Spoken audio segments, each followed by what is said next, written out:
Diphtheria, tetanus, whooping कॉफ। नमस्ते, मैं doctor Ananya Mehta, paediatrician, Pune.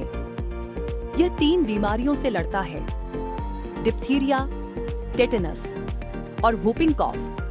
Vaccination अनुसूची का हिस्सा होने के नाते कई खुराक दी जाती है। एक बूस्टर खुराक लॉन्ग टर्म इम्यूनिटी सुनिश्चित करता है। अपने बच्चे को डिप्थीरिया, टिटनेस और वूपिंग कॉफ से DTaP वैक्सीन से बचाएं।